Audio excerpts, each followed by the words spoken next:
Welcome to Castles to Cauldrons, where every journey starts with a little bit of magic.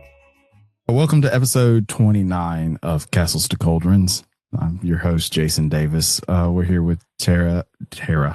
I've done 29 episodes of the thing. That's not my name.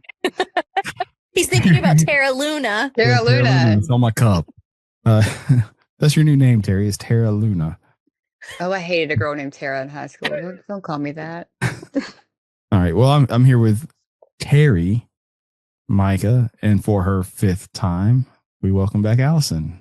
Welcome back. Yay. Thank you. Well, we'll get 5-timer jackets for everybody for next week when we're at AUP. We'll get them something like Barbie-sized jackets because, you know, we're a pretty cheap operation here. Frugal. Just a little figurine to sit What's on the bed. the Mickey plushes they have that you can dress up? The Mimos, is that what they're called? Something like that. New emo or New something. emo, yeah. We'll get. They discontinued those. Oh, they did? They're gone now. They're well, gone, just like There goes that. that idea. I was going to buy the little jackets from them and put a 5 on the back and give you and Siobhan one, but guess I won't. Yeah, so I hope everybody's had a good week. There's some great HHN news today. We talked about it a little bit last episode. It was confirmed on Friday the 13th that there's going to be a Jason Universe house. It's not me, obviously, but it's Jason from Friday the 13th. And from my understanding, it's going to be Jason through the years type thing. I'm excited. This is going to be a pretty good scare house, I think, versus the first two of Fallout and Five Nights being kind of more of a fun. Are y'all looking forward to it? I did not do I'm not that. excited. I'm immediately because- regretting my decision. My first thought was, oh no, this is going to be an actually scary one. Like, this is not going to be like kind of scary, fun one. I think it'll be great. Like the other two, like we talked about, were not going to be like super probably scary, like maybe some jump scares. But I think this one, like, I think it'll be nostalgic as well. Like movies that we had seen and Friday the 13th, that's been, how long has Jason been a thing? Like for how long? I've been a thing for about 40 years now. Yeah, like so they can pull it from like the Jasons from the first movie and all the way through. Jason's came out in like the 70s. So The 70s. I've never seen one. Thank You goodness need we're to. all not old enough to have been born at that time. Go watch at least one. The kills can be hilarious in some of them. Jason X, he takes 2 campers and puts them in a sleeping bag and beats them against a tree. Oh my God. That was pretty funny because it's a holodeck. Jason takes Manhattan. He uses a harpoon. I feel like they take on the Muppets. Take Manhattan. Let's do a It was Muppets weird. house. Yeah. Why is there not a Muppets house? I would go through the Muppets house all night long. Yes. Over and over. It's because Disney owns the Muppets still, and they don't want to do anything with them. So that's still a sore spot. Sorry. So Robert took me we were dating, and on Valentine's Day, we went to a Friday the 13th movie and watched it. Oh, that's great. And we went to eat at Charlie's before. Nice. I just remember sitting there in the movie and like, this is the movie that we're watching for Valentine's Day. Well, the first movie me and Beth watched as a date was Hide and Seek, which is a scary movie with Robert De Niro of all people. So Jason, that's gonna be fun. There's something I'm excited about it because it's Camp Crystal Lake, and you'll see a lot of this stuff. This is supposedly going in the Fast and Furious building. Some of that queue, they've spotted some props that correlate back to Jason. So some of the past houses that were real nice looking on the inside were like water features where you came out of a cabin and there was water, or that you were in the woods and stuff like that. So this is really like, I'm hoping we get this, even though this isn't in a studio, or a soundstage, it's in more of an attraction, that we get depth. So hopefully, Just a soothing water feature. Yeah. You're about to be murdered. yeah. And it's pretty cool. they're gonna have something jump out of that water at you. Yes. Ugh, Jason with a nice. harpoon with a dead body on it or something. I don't know. My I heart's want to already make starting sure race. I am close to Allison or Terry Oh when yeah, we go through any of these houses because I would love to laugh the whole time. So I think Terry. Well, needs to be I first in this hide one. behind Heather. I think the last So far, time I went through, I was that's been like my this strategy. behind somebody. I just went through like this. you just hid your eyes. You just gave yourself blinders. Yeah. And I was like up against my husband's back. I don't even know if we were married then. And just like I was like, just lead me through this. Like, just get me through it. It was one for charity, so I paid to go in to help out whatever charity it was. $20. I was like, that's a lot of money to not want to do something. You're going to pay a lot more to not do something. I know. Don't worry. It's for the podcast. I gotta buy a ticket for Epcot so I can go eat Is it a around the write world. off? So Is- it might be.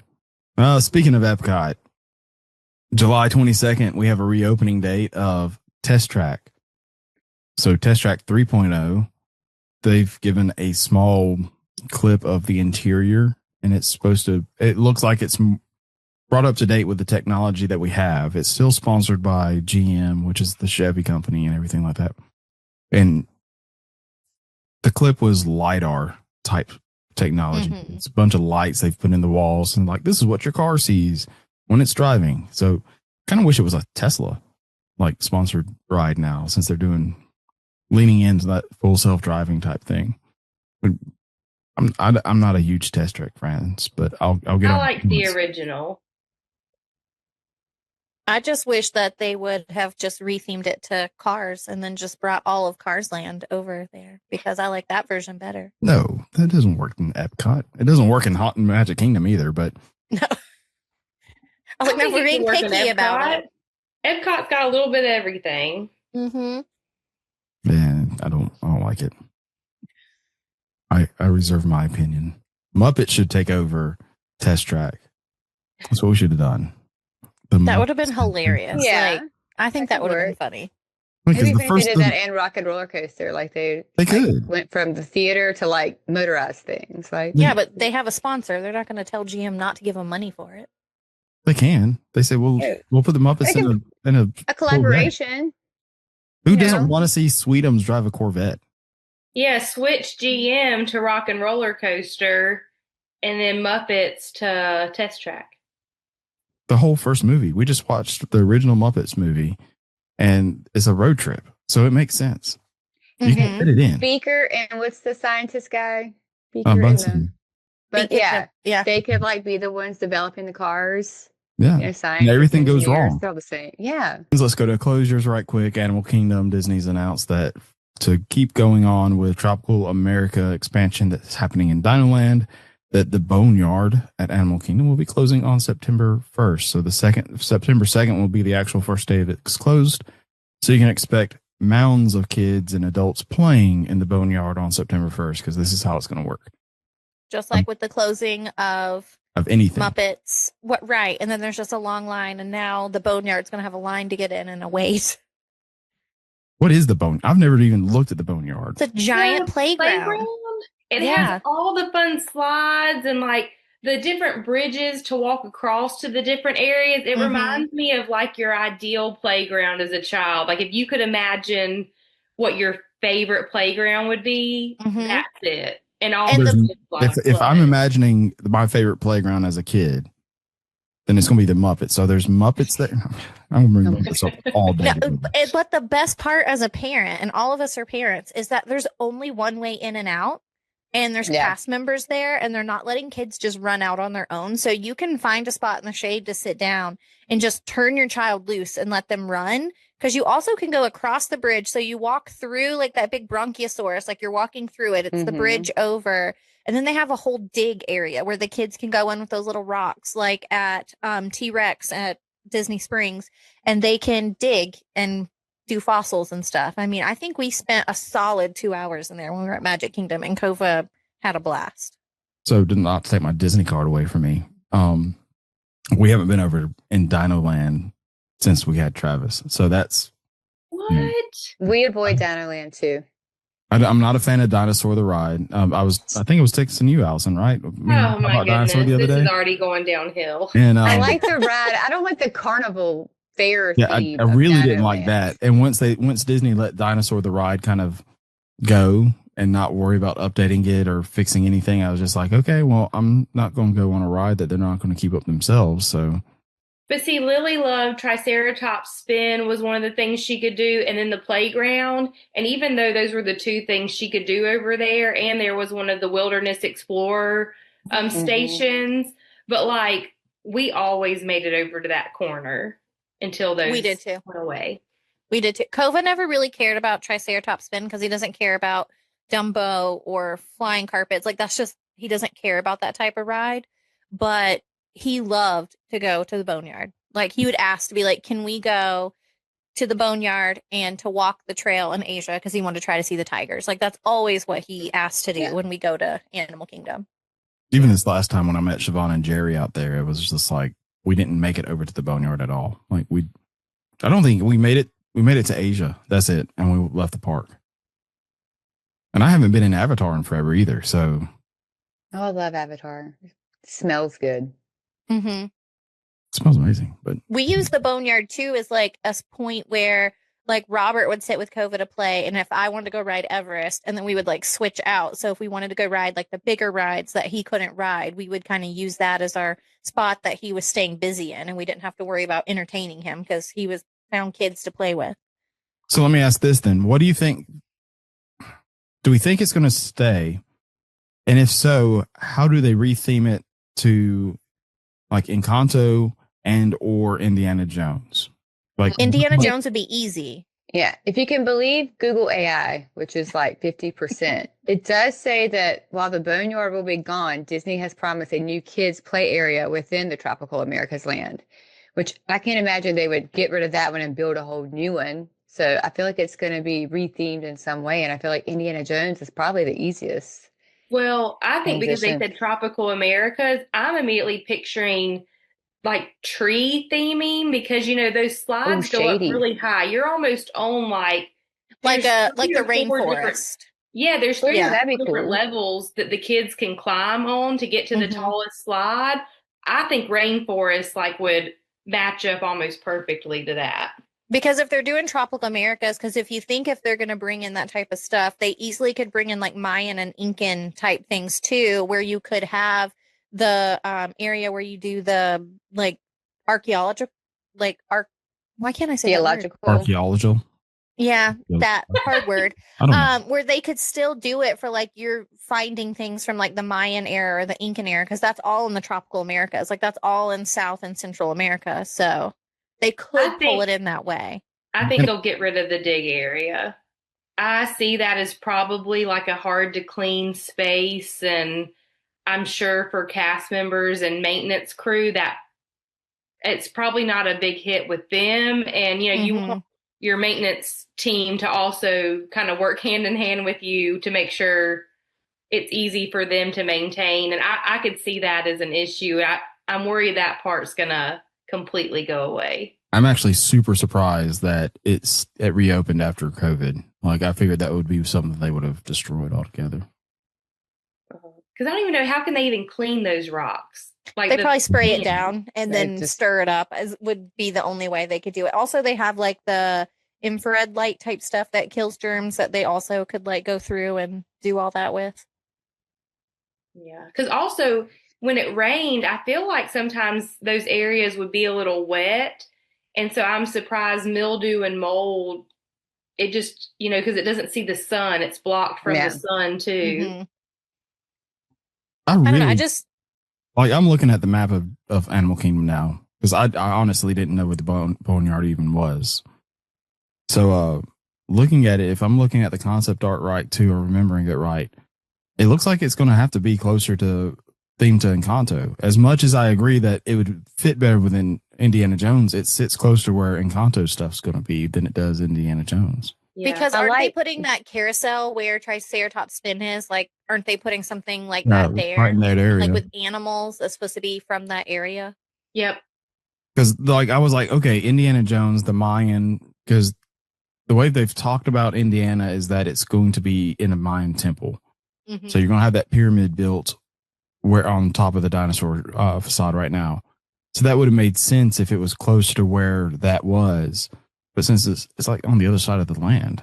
It's across the walkway from where you would walk to go to Dinosaur. It's across from what is it, Trilobites or whatever? Yeah, Trilobite. Yeah, and Restaurantosaurus. So it's like across the way from both of those. I think visually the Tropical America's play area would look prettier. You know, Mhm. just I do see. like rainforesty. Well, the thing about Dino Land in general was that it was just so much asphalt and it looked cheap, and it was done on the cheap. So they're putting money into this, and I think it should look better at the end of the day. But I'm still not like gung ho about it. All right, that's all the news we have for right now. I'm going to do an ad break, and we'll be back, and we're going to talk about the top things a first timer should do on their first trip to Walt Disney World. Are you dreaming of your next adventure but overwhelmed by planning? Magical Travel has you covered. With over 24 years in the business, we specialize in Disney destinations, Universal Studios, cruise vacations, and all-inclusive resort getaways. Our services are 100% complimentary when you book a vacation package with one of our knowledgeable agents. Request a free quote to start the planning process at www.magicaltravel.com. Mention our podcast to be connected with one of our agents you are listening to. And we're back. Good job, Travis. We've all been first timers before, and it's been a while for me. Like, I went to Disney back when I was a kid for the very first time, but it's been 14 years since I went on my first adult Disney vacation. And I remember going on and listening to people like, "Oh, do you need to do this? You need to do this, and you can skip this." So today, what we wanted to kind of talk about is just what we think you should not miss when it comes to your first time at Walt Disney World. And it doesn't have to be necessarily in a park. It doesn't have to be a ride. It doesn't, it can be a hotel. It could be a restaurant, anything like that. So we'll let Terry go first on what she thinks. And it's going to be our top three. So each one of us will have three. So Terry, what's your first one? Obviously, the fireworks at the castle at night. I mean, you can watch a million fireworks shows in your life, but it's not the same. The music, the projections, just the sheer quantity and quality of the fireworks. I don't know. I always tear up. I feel like a big loser. I try to hide my face from my husband because he's going to make fun of me. But it's just something special. And so it's one of those things when people are like, oh, you can still see the fireworks in the back of the castle, or, oh, this is a good time to go ride rides that, their lines are shorter. I'm like, no. If I'm in Magic Kingdom and the fireworks are at night, other people can go do that, and I will not get mad. But I'm going to be standing rather, in front of the castle watching the show. I love it. The only time I miss it is if we have multiple nights at Magic Kingdom and I've seen them already, and then I might go do other things. But I always have to watch them at least one time while we're there. I like them. I don't have to watch them every time. But I do agree that first time. But your first time, you really need to, especially with Happily Ever After. Like, I'm glad we don't have Enchanted or whatever that one was called. Enchantment. Yeah. Like, Happily Ever After just hits you in the feels. Like, it does make you. Yeah, it makes you tear up, and it's just so fun. Like, I feel like it's a good mix of like the high energy stuff, and then it also has like the slower, like more sweet, like the stuff that really does make you more emotional. Like, I love Happily Ever After. The classic Disney, the new Disney, it all kind of merges and mingles. And it's the best when you're there with your kid and then they're like, oh, look, Moana's on the castle. Like when they're doing their projections, like they just get so excited. We'll also say that this is going to ruin your first time. Like after you see it the first time, when you go back to your hometown and they do their 4th of July fireworks show at whatever local stadium, you're just going to be like, what? This is Where's my soundtrack? Where's my projection? See, ours. Well, we don't go to one here in Montgomery too often, but when we go to Troy, they play the like John Philip Sousa soundtrack, and nothing. Yeah. It's all just random fireworks going off whenever. So big finale, and it's the slowest part of a song. And it's just like, what is this? Yeah, and that's the other thing is like Disney has all they're timed with the music and like how they explode and how they like sprinkle down and the colors based on the movie that the music is from at the time. And and then you have all the projection even down Main Street, like you said, in front of the castle. But like if you're in Main Street, you're getting thrown deeper into that story of the show. I 100% agree with that choice, Terry. It was on my list as well. You have to see the fireworks at Magic Kingdom while you're there. I'll take it a step up and say like that would be the only one I'd say you have to see too. Like I like Epcot Illuminous. I think that one's fine. Fantasmic is great, but if you like, I'm only going to watch one nighttime show. Magic Kingdom, Happily Ever After. Allison, what's one of yours? All right. So I kind of chose one that I was trying to think a little outside of the box, but I think that everyone needs to at least have a sit down and or character meal for their first trip, because I feel like you get either both sides of the spectrum. Either they've, made sit down restaurant or sit down reservations for like every day of their trip, or they completely avoid them because they are trying to fit in mini rides or other things in the park. And I just think that that's part of the Disney magic, is seeing the service at the sit down restaurants and just taking that break and still knowing that memories can be made at those meals as well, even the ones that are not character. Just slowing down and kind of enjoying family time and a meal while you're at the most magical place in the world is just one of my favorite things to do, to just take a minute and soak it all in. Yes. Also on my list was at least doing one character meal. One character, whatever your favorite character is, or whatever meal you want to do. Do at least one. I'm going to say I appreciate that you called it the most magical place on earth instead of the happiest place on earth, because a lot of people. No, I got it right. Jason will correct I'm not a you. rookie.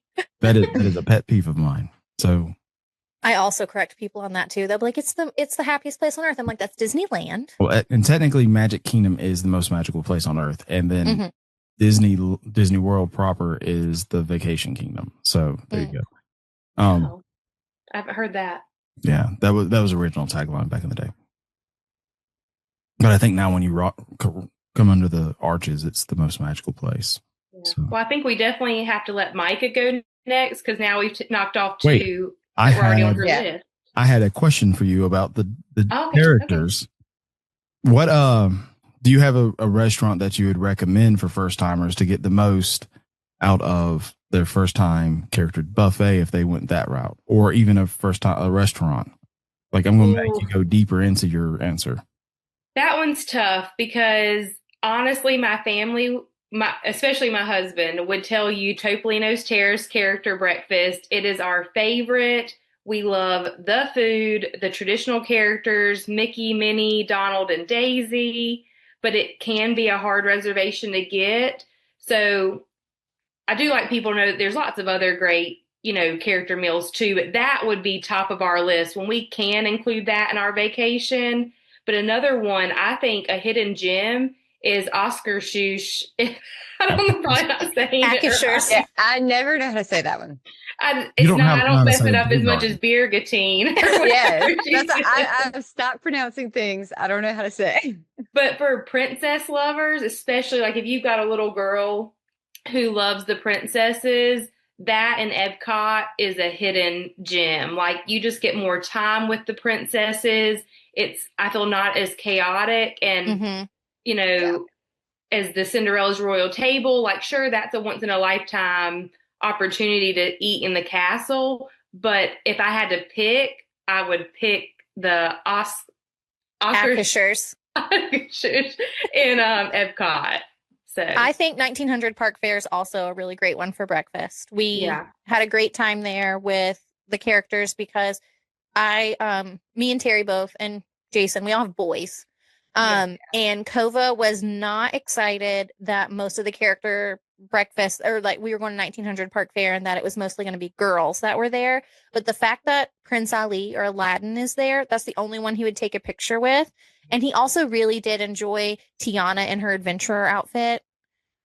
So he had fun with that, but I think it's a good option. It's close to Magic Kingdom, so if you wanted to have a little bit of a break and do like a brunch or something, but I think 1900 Park Fair is a good choice as well.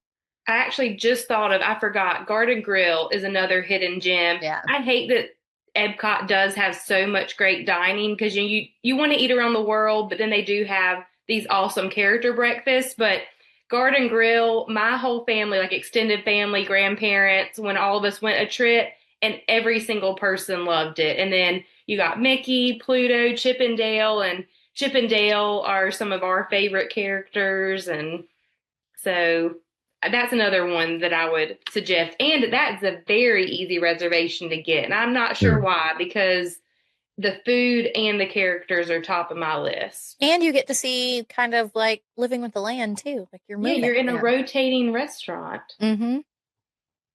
I will say, skip Chef Mickey's. That is overrated. Yeah. Don't do that one. Like, I mean, we had fun and Kova really Yeah. enjoyed it, but he was also 3, like when we went to that one, and he really liked it. But it was also when it was the family style and not a buffet. So we didn't miss out on anything because the food was brought to us.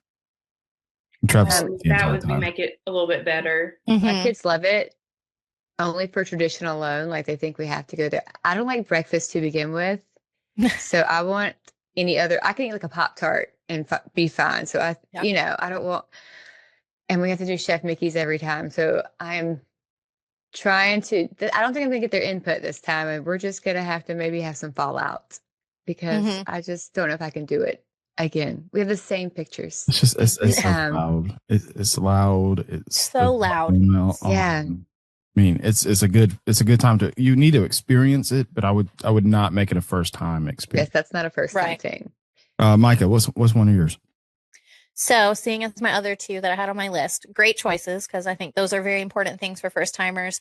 But I also always recommend to first timers to stay on property, like somewhere. It whatever is in their budget, if that's staying at an all-star resort or staying at the Polynesian. I feel like you really just need to be in that Disney bubble, especially your first time. So you get pulled into it. You're there. You have your transportation to and from the parks. You're getting the early morning hours, like that half hour before the park opens, getting to do stuff and experience that. I just feel like it's really important to stay on property. Second that. Yes. Yep. That was actually on my list. So Mhm. It's Yeah. gotten worse though since COVID because not being able to have your merchandise delivered to your room or your resort. Yeah. That type of stuff kind of like kills it because I did love that. We'd buy a bunch of stuff and then just have it delivered and pick it up on the way in the next day. Mm-hmm. Something Universal still does. Wink, wink. Mm-hmm. Yeah. And I Mhm. think with the like all-star pricing, they're very like similar to like staying off property at this point. And now you don't have to pay for parking. That was a big downside before where you were staying there, but you still had to pay for parking. Disney, took that part away. We don't have to pay for parking anymore. And I don't know. I've done both and I way more prefer staying on property because I just feel like you get pulled out of the bubble when you're having to like leave or you are having to fight traffic to get there in the morning or on the way back. And like everyone's just really cranky and tired. And you don't want to have to go into, I don't know, a condo or a house or a hotel somewhere else. You just want to be on that bus, get back there, fill up your resort refillable mug when you get back to the resort, and then go to your room. Like, That's Yeah. the big thing I was going to say is that at the end of the day, when everybody's tired, no one has to get in the car and drive back. Like, Yeah. Utilize that transportation, whether it's the Skyliner or the bus, the boats. Mhm. Use it because it's the best thing ever. I You did can't beat recommend it. to someone who was staying on property, they literally are like just finished their trip 2 days ago. They have a son who is on the spectrum and he gets very overwhelmed with sounds and crowds. And they were going to be at Magic Kingdom for the fireworks. And I said, well, your parking's already included because they went back for a break in the middle of the day. I was like, I recommend parking at Magic Kingdom so you're not having to fight those people on the bus, like with him, because Yeah. he was going to become very overwhelmed. Right. They did like, fortunately, they were able to get DAS for this trip for him. And they tried to stand in the line to see Anna and Elsa at Epcot. And it was like an hour line and he didn't even make it 15 minutes. Like they had to leave the line because that wasn't one of the options with DAS for them to use. But like every once in a while, I'll be like, maybe drive to come back. Like if you have a car there, if not, not a big deal. But for them, they did. And it made it a little bit of a better experience coming back at the end of the night. I've heard one tip. I think I heard this on a different podcast, but I never thought of it before. Well, y'all just see what you think about it. So it's a little bit more of a costly tip, but people say for when it's really needed, it's, spot on. If you did have to park in the parking lot for whatever reason, if you stayed off site or, for whichever reason you chose, but paying to get a minivan to go to your car, they will drop you off at your exact car location rather than you having to walk all that way. And so maybe, because maybe you've got several kids and it's the late at night. And sometimes that walk, depending on where you were. So I had a bad experience with trying to get a minivan. COVID and I shut down Magic Kingdom, and we were like, we're going to get a minivan because he was falling asleep in the stroller. I never got one. It kept kicking me out. Like, it would take like the 15 minutes or whatever for it to try to see, like, we're searching for a driver. We're searching for a driver. I got kicked out. After almost an hour of sitting there trying to get one, I just went and got in line for the bus. I would have gotten in the line bus 30 minutes before.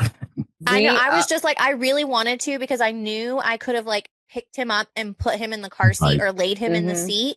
But then I went and got in line for the bus for sports, for All-Star Sports. The line was ridiculous. The line for All-Star Music was really short, and their bus got there first. I jumped in that line because we were in the baseball section. So butts up to the parking lot of All-Star Music. And then we just walked over. It was the same distance. But just that was my one time trying to get one after park closing. That was not, and there was lots of people having, no, I don't think you can schedule them. And there were a lot of people having the same issue, like trying to get it, and they were getting kicked out and not able to get a minivan either. So I've never actually ridden in a minivan. We'll make it happen that's one of our splurges.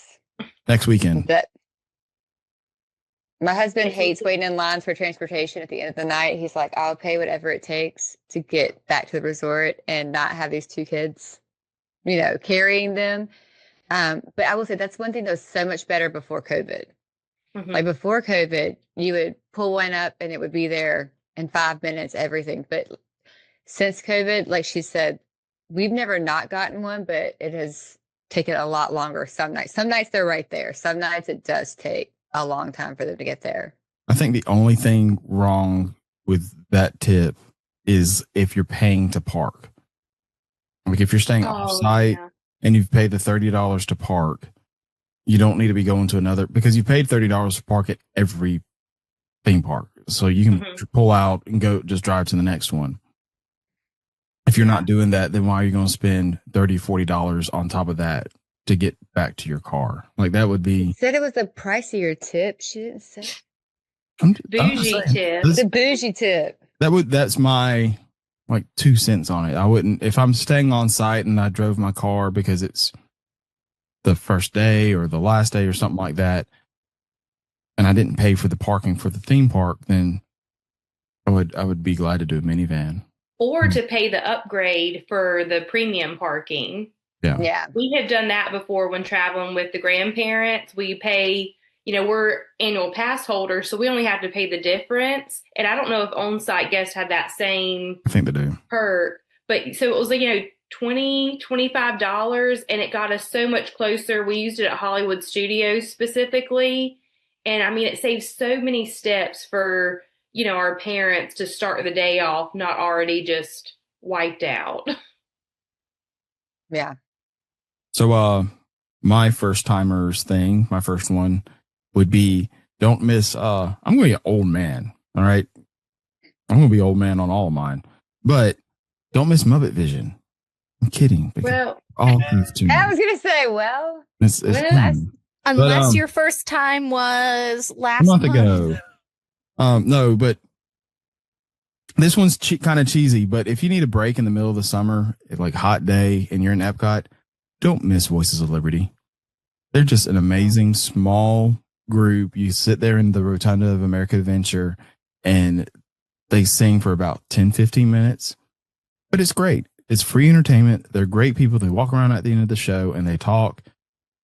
It's enjoyable. I've never seen it. I was going to say, I have never done that before. Look at that. But really? I will try it now.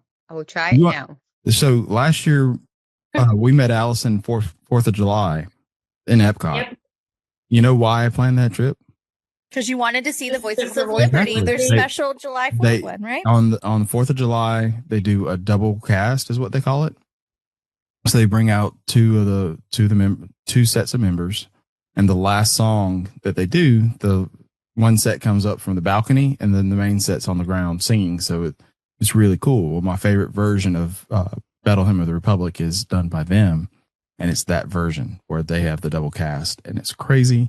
And I walked in. Bethany was like, I got to take Travis to the restroom. I'm like, well, the Voice of Liberty are finishing up in there. So I'm just going to go walk in right quick and see the last end of their show.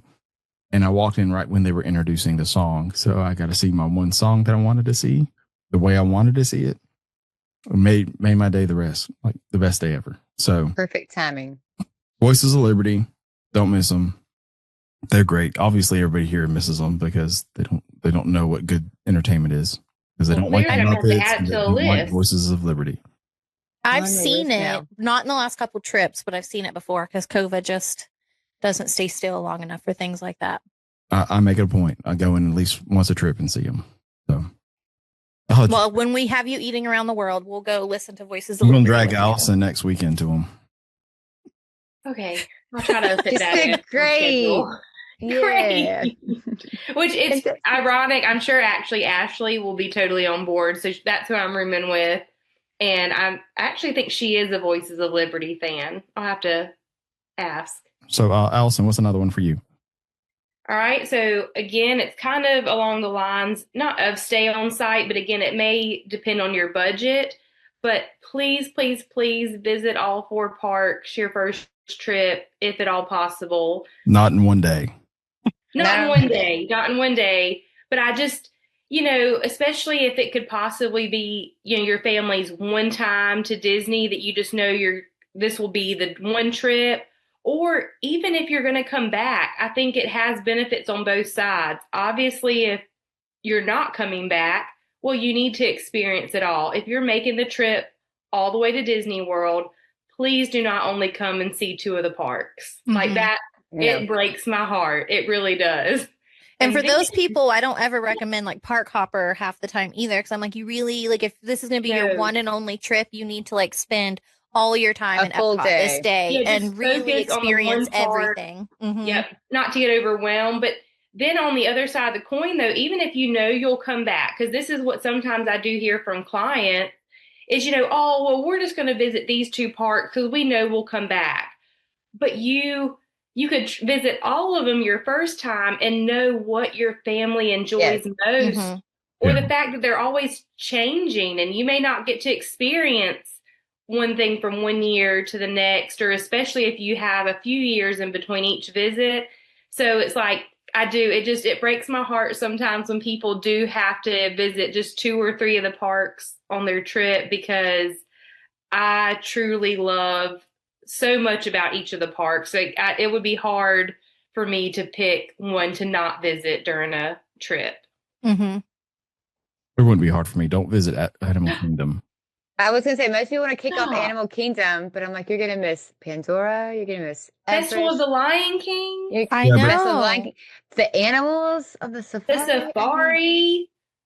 We should not go Passage, through and rank our parks first to Dinosaur. last, because I mean, I don't think you guys Kingdom would like my Your Animal list Kingdom then. number 1, Miss. I work with a vet. Yeah. oh yeah, you're an animal person. We know. Do you want to know? You want to know which park's number 4? Magic Kingdom. Mm-hmm. That's my number 1. Epcot. I love it, but you can watch the fireworks from the Poly. Like if you It's want to very go sit on the beach. Personality. Oh, this is how y'all are, man. It's like animal lover. Yeah. Techie guy. Mm-hmm. Lives in Fantasyland person. I mean, like your favorite park really does, guys. I'm definitely like Animal Kingdom, Epcot, Hollywood Studios, Magic Kingdom. Like that's my order that I would want to go in. Ooh, What's yours, I don't know if Allison? I could order what my parks would be. So here's a Don't crazy make me- thing, since we're talking about first time type thing. I know if you want to have some time to think about it. Bethany's first theme park for Disney was Hollywood Studios. And That's a good one though. when we went through we had dinner at Ohana that night. So we went to one of the hotels and then took the monorail around. But I made sure she did not look at the castle as we passed by. It's like, you can't look, because I've told the story on the podcast. I proposed to her first trip. So I want to make sure that her first sight of Magic Kingdom, the first sight of the castle, was actually in the park. And when you turn down Main Street and you see it. And that was the day that I was going to ask her to marry me. So I wanted all that to just be in that little, that memory. In a perfect world, I would say 5 park days so you can start and end your trip with Magic Kingdom. Not to mention Exactly what there's I just- do. Mhm. Yeah, there's so many attractions too. It easily can take up 2 days, but if you could not go back, visit it on 2 days, are y'all team start with Magic Kingdom or team end with Magic Kingdom? End with it. I've I'd either think it always put it in depends done middle both. or end. I think it depends on when you arrive. Like if you're getting there on a weekend, I would say move Magic Kingdom more to the middle of your trip. But if you're getting there like on a Monday and you're going to start on a Tuesday or something, I would say start with Magic Kingdom. But you're also starting your expectation up really high for your trip. Just like I would tell people to end their trip, like I'm switching to Universal now. I would tell people to end their trip with Epic and not start with it because I feel like you're going to be disappointed with the other two parks if you do that. Could you imagine if Magic Kingdom was the first park you went in and it's so beautiful, so amazing, and then the next park you went into was Animal Kingdom? It's such a drag. That's so harsh. I'm not. I think Animal Kingdom is beautiful. I think it's a great themed park. Don't get me wrong. I'm just saying it's not my favorite. Can I just say I get the same feeling walking into Animal Kingdom and seeing the Tree of Life as I do walking into Magic Kingdom and seeing the castle. Like to me, it's just I love it. So, Micah, what's another one of your first time? First time. So I feel like if you're going for the first time, you have to do something that's original. And for me, that's going to be like the Tiki Room or like Haunted Mansion. I feel like you have to do something that is original. And one of the things that like Walt never got to see Walt Disney World opened, but he knew stuff that was going into it. No, he didn't know. He did know some of the stuff. Wouldn't he have known the Small World because it was from the World's Fair? And they knew that. Yeah, he didn't I thought he did. He did not plan out Magic Kingdom. He planned out Epcot, the city. He didn't. He needs a Ouija board one night and talk to Walt. Go look it up. He knows. I will. If y'all prove me wrong, I will be fine with it. Okay, Walt was 100% on board with the reason Walt Disney World was being built was because of Epcot. That was his focus. The theme park was a secondary, so there was no plans for it. It wasn't until after he died that Roy came and said, "Hey, let's just take what was expected of Magic Kingdom and Disneyland, what everybody loves, and bring it over here." So Small World, Peter Pan's Flight, that type of stuff, Tiki Room. And Orlando was so mad because they weren't getting pirates like Magic Kingdom and Disneyland had. So that's when Big Thunder Mesa got revoked and they put in Pirates of the Caribbean instead. So there's your, Walt didn't know what was going on in Magic Kingdom. Okay, well, still the Tiki Room, because that's like the original animatronics that they were making, and it's really cool. And again, my child we will watch Tiki Room 3 or 4 times while we're in Magic Kingdom because he just loves to go in there and hear the little beaks moving when the birds are singing. Satisfying. He loves that thing. He loves to go in there. And you can get your Dole Whip at Aloha Isle and go in there and eat your Dole Whip while you watch. Your snacks in there. Popcorn, soda. But I just feel like you have to do something while it's still there that's original to the park that opened. Like, I feel like you just need to have that little bit of like history and go do that and know. I don't know how anyone else feels about that, but that's how I feel. I feel like I always tell people they have to. I'm on the same line as you because mine's going to be similar. But I don't like Tiki Room in Walt Disney World. Like, I don't think it's a have to. I didn't do it at Disneyland because I didn't have Kova with me. But I will make time to do it in Disneyland because that is Walt's Tiki Room versus what we have here. It's not, everything down here is not his, right? It wasn't his plan. Tiki Room's a great show. I like it for getting out of the heat during the day. It's enjoyable. It's satisfying hearing the cooking. So, Terry, what's another one for you? I'm trying to mix it up here, and I have 2. Okay, I'm gonna go with. I don't know. Okay, I'm going to go with Pandora, the Flight of Passage, ride it, because it's not a roller coaster, but it's not a 3D ride. I don't know. It's different. It is a 3D ride, but. I mean, it is, but it's not I feel like it's better. It's Soarin' on steroids. Like when Yeah, we but first it's went, better. everybody was telling us to ride Soarin'. And I think nowadays, people, if you're going to say ride Soarin', you're going to tell them to ride Flight of Passage Yeah. before Soarin', because, like Micah said earlier, Magic Kingdom is the pinnacle. So everything else is kind of not. I feel like it's a good ride for people that like roller coasters, people that can't handle roller coasters. I don't know. I just like the ride on the, you go up and down. You feel like you're flying. I like the immersion of it better than a lot of other 3D. To me, it's like the Harry Potter ride at Universal in Hollywood. Like it just, you feel inside of it. Some 3D rides you don't feel inside of. You feel like you're watching a screen the whole time and your seat's moving. But other one, you can see, you can feel the wind. They have the smells. Like when you go down the water, it splashes you in the face. It's best smelling attraction. Yes, it's a whole ass adventure in like one theater. I bought the candle. Like it is the best it. smelling attraction. It is.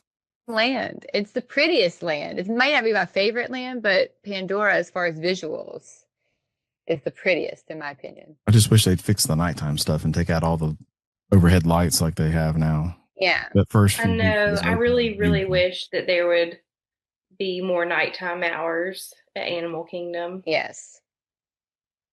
Yeah, I think Animal Kingdom is a beautiful park. I just, it's not my favorite, but I think Pandora is the pinnacle of what Animal Kingdom is and what Joe Rohde did for that land and that park in general. I hate to see that he's not involved with what's going on in Animal Kingdom now. My next one is kind of on the lines of Micah, like I alluded to, but it's an actual original Walt Saul show. And that I feel like I know what this is going to be. Carousel of Progress. This ride was put out in 1964's World Fair in New York and was put in Disneyland for a long time. They brought it over to Walt Disney World. It's the pinnacle of what Walt loved when it came to where he started with the Tikis all the way up to, it's the closest thing we have to Mr. Lincoln, what they have in Disneyland. So it's seeing what Walt wanted. Yeah, there have been changes to the show that it was back then to what it is now. But in the end, the premise of it's still there, the rotating theater. I think it's a great little, once again, it's a time to get out of the summer, whether it's raining, it's hot. You spend 20 minutes in a theater watching the history of nerdom when it comes to me, of how stuff evolved. I just enjoy it. Do y'all enjoy Carousel of Progress? It's a really good spot to have air conditioning and nap. Yeah. It's not a must do, but it's a good get out of the heat. Ride. I feel like if you are going into it and you're already like a big Walt Disney fan, I feel like it is one of those, like, I want to do this because I know he personally had a hand in it. Like, and I want to do it. Do I do it every time I go? No. But have I done it because I wanted to experience it that way? Yes. And it's just a good show. Until you get stuck in the same room 3 times. Yes, that does get bad. It's a great song, too. It's another Sherman Brothers song. That's the song me and Bethany walked down the aisle to after we got married. It was great. Aww. Her mom was like, this song is so cheesy. Why are y'all going to a cartoon song? I'm like, it's a great, big, beautiful tomorrow. So that's that I love Sherman Brothers. I love Walt Disney. So that one wraps it all up in one big bow. Okay, Micah, what's your last first timer? Last first timer. So along the same lines of like fireworks, but going and seeing the Festival of the Lion King, because I feel like that is the closest you're going to get to seeing like the level of shows that they can put on. Like, it's so good. The performers that they have are so good. I feel like you get disappointed when you watch other shows because I feel like Festival of the Lion King is just a whole other level. And if you're like making like your top things you want to do in each park, I feel like for Animal Kingdom, I always tell people like Festival of the Lion King needs to be at the top of that list. You need to see it. Make sure you look at show times to know when the last show is going to be, because I don't know how many people will be like, I want to go at like 5 o'clock. They don't have a 5 o'clock show. Like 4 o'clock's usually like their last one that they're doing for the day. Like, you just have to make sure. And I just feel like Festival of the Lion King is like that top thing Like if you're going to see a show and you enjoy that, again, great air conditioning. The show is very entertaining and good. The singers, the cast, everybody is fantastic. I don't think I go to Animal Kingdom and not watch it. Allison, what do you think? I definitely agree. That is my favorite show at all of Walt Disney World. And we actually don't get to go every trip because my daughter has still not seen it. The one time we tried to take her, I think she was 3.5, and the line did her in. So we did not have like lightning lanes for it, and we were waiting in line, and we just used up all of her patience trying to wait for it. And by the time we got in there and they were like trying to tell us where to sit, we ended up in toddler meltdown and had to leave. And I've had PTSD to try it again anytime she's with me on a trip. I've only seen it one time. Love the show. Only seen it one time, and it was back when it was in Camp Mickey and Minnie. What? Yeah, so that's how long ago it's been. So many things we have to make him do. You don't have to Talk make about me do it. another I've done show it. that'll bring you to tears. Like there are points in that show where I have to like keep it together to not just like end up boohooing. Like when the birds are flying and like they're in love. Ugh, every time. I liked the show when I saw it. I'm just not a huge aerialist, gymnastics type person. So when it came to like all that stuff, I was like, nah. The monkeys, when they're doing all their like the tumbling monkeys are so Even good. the music alone. I love the Lion King soundtrack. I like the Lion King I don't know if it's soundtrack, because I am like, I'm an 89 baby. So like peak Disney for me, Lion King, The Little Mermaid, Sleeping Beauty, those types of things. Like the Lion King, I mean, I've probably seen it 100 times. Like I remember it so many times playing. Like for me, that's one of my like absolute favorite movies. I could never get tired of it. I think I'm probably the biggest Lion King fan out of the four of us on. I mean, you do have a Mufasa. You do have a tattoo. I have a tattoo. So, I mean. Well, then you need to go back to see the show. I'm just telling you. Appreciate the art. I appreciate the art. That's why I don't go and watch it, because I don't enjoy the art. Like he appreciates it, he just doesn't enjoy it. You don't like it. It's like, when you talk about music, I appreciate Taylor Swift for what she does. I hate her music, so I don't listen to it. I don't really care for what the show is designed. I don't like that show, so I don't watch it. So you wouldn't go see any of like the Disney on Broadway stuff like that they have that go around. You would. We went every time they do it at out at our local Shakespeare Festival. They used to do a Disney show every year, and we go and watch it. It was the Broadway take of it. They bring it on. We've seen them all. I love them. Well, I think you should revisit seeing the Lion King. Yeah, the Festival of the Lion King. It's so good. Well, I don't get the Dory show or anything like that. That completely the sucks. Finding Nemo. Yeah, I've never seen it. Big Blue World. See, I've seen that. Terry, what's your last one? My last one, I have. I'm gonna go. It's not my favorite. I'm gonna say, I don't know. I have so many that I feel like you have to do. Terry over prepared for this, so she's an. I literally have 3 things written down, and the first 2 was taken by Terry and Allison. I don't have anything written down. I'm coming up with stuff off the top of my head. Well, the one I'm thinking about is going to be very polarizing, so I won't say it. I'll save it for a bonus do it. At the end. Polarize. Let's polarize us. No, I have a bonus at the end as well. Say you have to walk around the world to Epcot. You don't have to stop and eat at everything or get a drink and get hammered, but you have to walk around the world and you have to go counterclockwise. You can't start with Mexico. Oh, you want to start in Canada? You have to start the other way and end in Mexico. Okay. No, you can't do that. Yeah. No, obviously, you can walk around without eating anything, because that's my philosophy. But you have to start in Mexico. No, you walk the other way. You go to Canada and then you start with Mexico. No, because you take a right, because you stay towards the right as you walk. So it's a natural traffic flow. No, you take the left so you can start getting hydrated with a margarita right there and work your way around. I only said this because I love this discourse, because everyone has a specific way they go and no one has a good reason why. If I was going to drink around the world, I would start in Canada, because tequila will mess you up real quick. Yeah, so I would rather start. I'd rather start in Canada and make my way around. Yeah. But I do agree, if you're at Epcot, you have to take the time to walk around World Showcase. And, you know, even if it's like you just pop into some of the gift shops in each of the places, you don't have to eat or drink everywhere, but just go in and look at it. I won't even say you don't have to go in the shops. Make sure you go into the pavilions though. Make sure you go back to the back, because I haven't.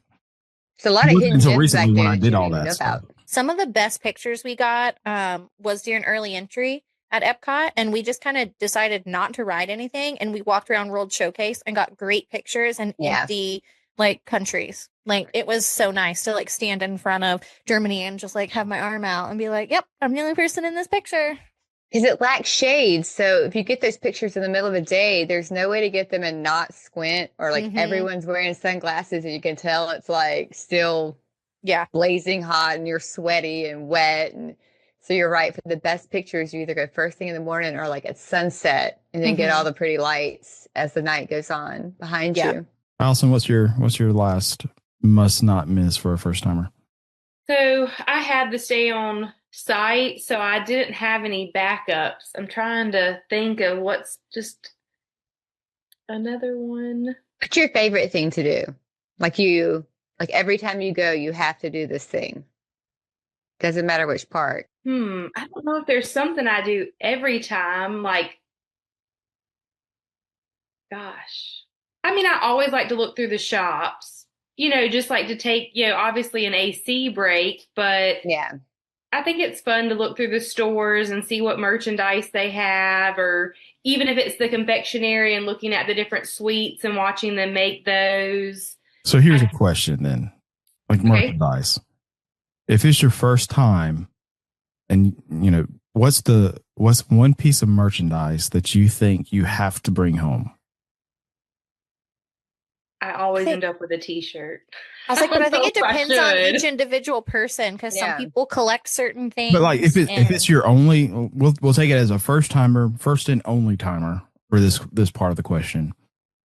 What's one piece of merchandise that you should bring home to remember this trip forever? Christmas ornament.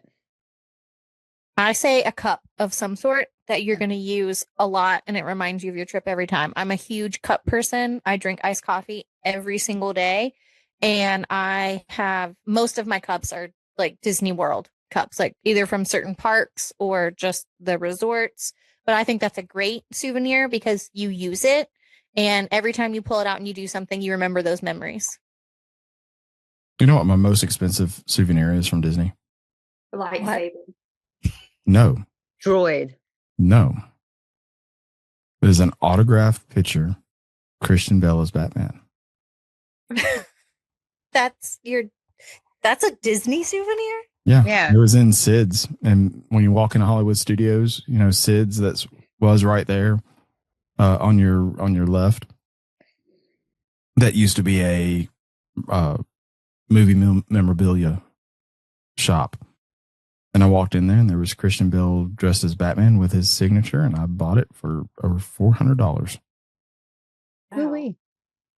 So that's my most expensive Disney gift or merchandise. And I told Beth it's always going to be in a living space where everybody has to see it, because I'm not going to. So what's your souvenir you think they have to have, Allison? I don't know if I have any particular reason for it, but I definitely would say I feel like a t-shirt or a coffee mug are just like the go-tos. And there's so many to choose from, and it can be fun to pick out which is your favorite or what stands out. But like the cup, for kind of the same reason you said, you know, it can be a coffee. I like the coffee cups better than other cups, but same thing, like you'll use that when you get home. And then just a t-shirt, you know, that's just the quintessential, you know, you've traveled somewhere, you got the t-shirt. My mom would say magnets. My mom is a huge magnet person. Too. Oh, yeah, that would be a good one. I've recently gotten into pins. Pray for my wallet and the pin adventure that should continue. So what's yours, Jason? The one souvenir you think? I'm a t-shirt guy. Like, yeah. And I've lost a lot of weight and I've gained a lot of weight in between the times of going to Disney, but I still have every single shirt I've bought. Even if I can't wear them anymore, they're still either hanging in my closet or because I'm a t-shirt guy in general. So I have 6 stacks of t-shirts next to the bed because I can't fit them anywhere else. And that's me. Like, they're dated. I have some of the old ones that were dated from 2017, whatnot. If we do an event, I buy a shirt from the event. When we came back from Alaska, I had, I think, 6 or 7 shirts I bought. So my last one is actually something I completely hate, but I think is quintessential to everybody's Walt Disney World trip because it's so popular and so annoying to listen to. But it's a small world. Oh, yeah. Like, did you really go to Walt Disney World if you didn't get on the most annoying boat ride in the world? And get that Yes. song stuck in your head. Yeah. Yes.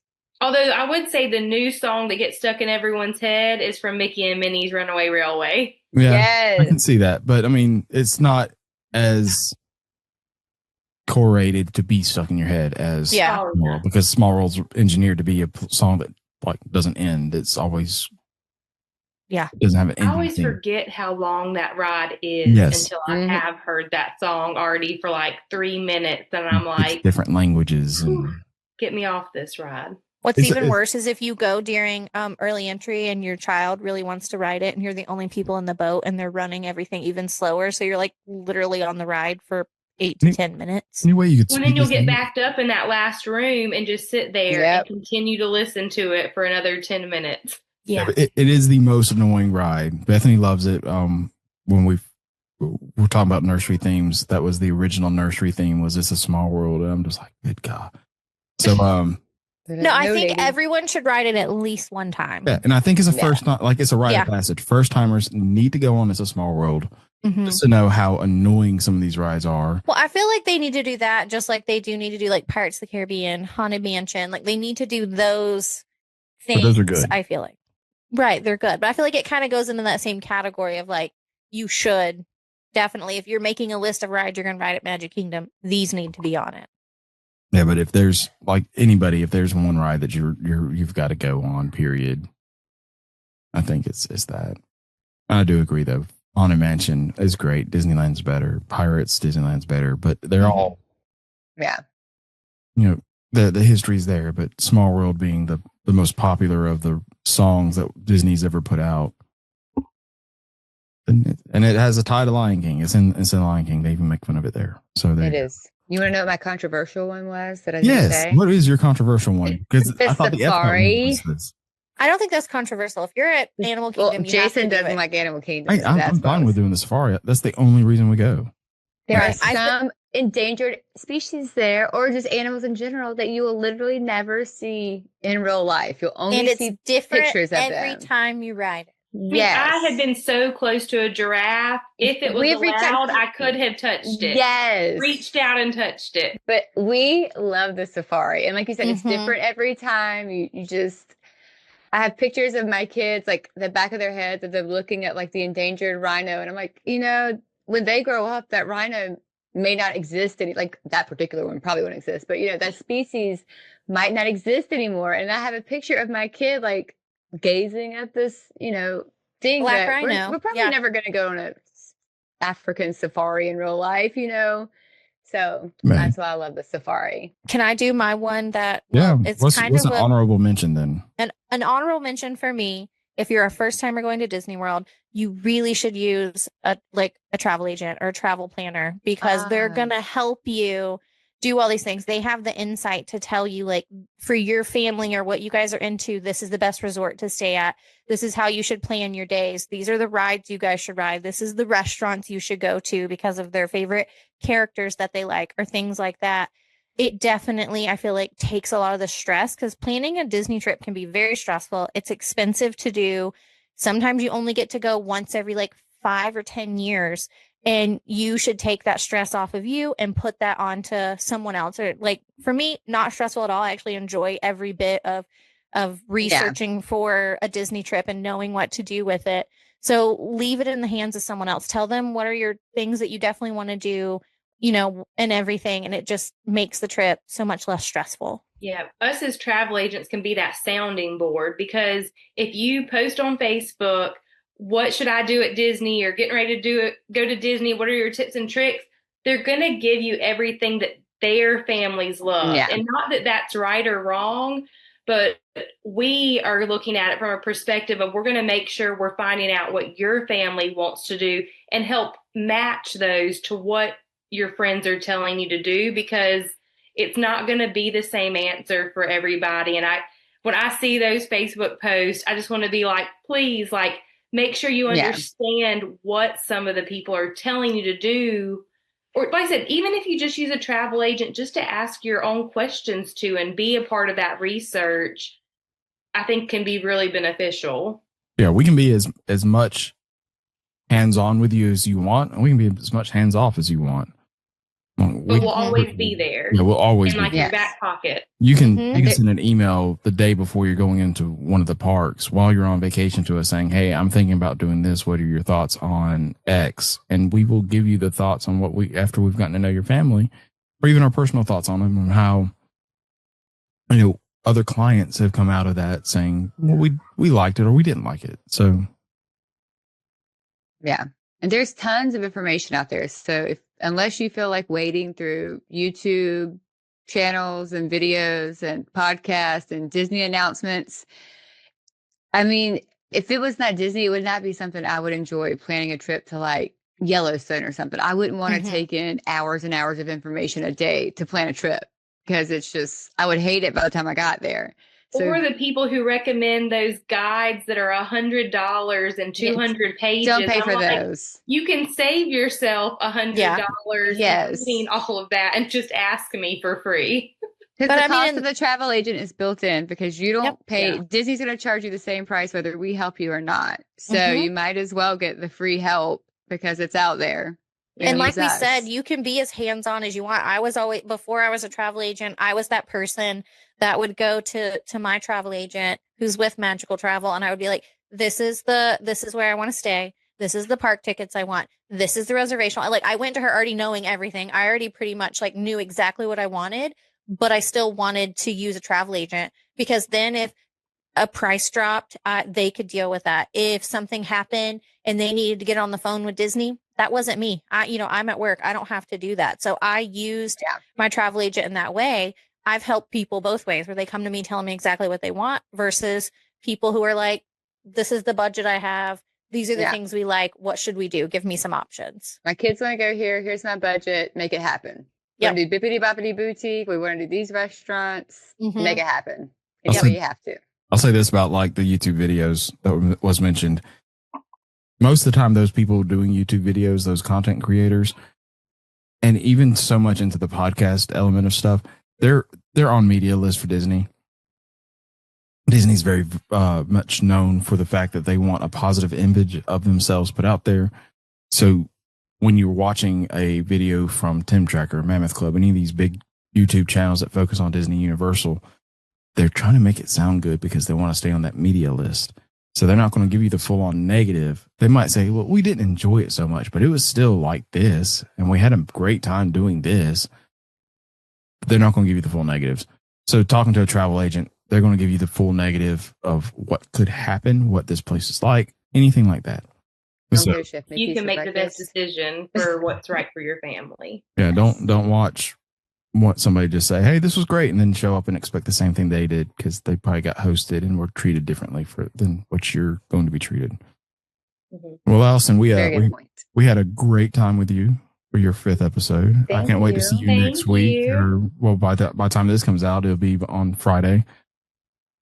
So it'll be a great time. We're doing AEP, so it's gonna be a bunch of us down in Walt Disney World, learning about more how to better your trips, whether it's also with Walt Disney World or with Royal Caribbean. I think we're going to have there. And we're in Sandals. Yeah, Sandals. We'll have our Sandals rep there. So all of us going down there are going to learn a lot outside of what Walt Disney World has to offer when it comes to travel. But Allison, once again, we appreciate you coming on for your 5th time. Can you tell everybody how to get a hold of you and where to find you on social media?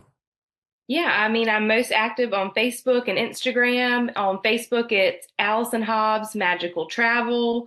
And then on Instagram, it's the same. It's Allison Hobbs _Magical Travel. And definitely follow along, because next week while we are on site, I will surely be posting to my story. So that is where I stay most current with what's going on and updates. And especially when I'm on site, you can definitely catch some information. So Allison does a great job with her stories while she's there. Like, I love to follow along when you're there because I feel like you do a good job of capturing your day with it being like the little snippets throughout. Allison's pretty good too of making it seem like she's there sometimes, because I've told her a couple times, been like, "Wait, are you there?" I have gotten messages before from friends that are like, "Are you there right now?" I'm like, "No." I just saved these pictures. I'm the opposite. I'm just wishing I was. I'm in La La Land. Yeah. For the rest of us, you can always find us over at magicaltravel.com. If you have time, please rate and review the show, share it. We always appreciate topics. If you have something you want to hear, if you want us to talk about, you can find us at social medias at Castles Cauldron. Terry's still doing a great job with that. Micah has been doing a great job with our outlines here recently. Like, she keeps us on track. She keeps us on track. Even if we have 4 points for an episode, she gets us out an outline so we know where we're going to be going. So I always give Terry the shout out for their socials, but behind the scenes, Micah does a great job too. So y'all just rate, review, share this out. Let us know what you want to hear. Like I said, if you want to get a hold of any of us, you go to magicaltravel.com. We'll be glad to give you a no obligation quote for your first time at Walt Disney World, or your 100th time, Universal, Royal Caribbean, anything like that. But until the next time, we will see you on the next show. Bye. Bye.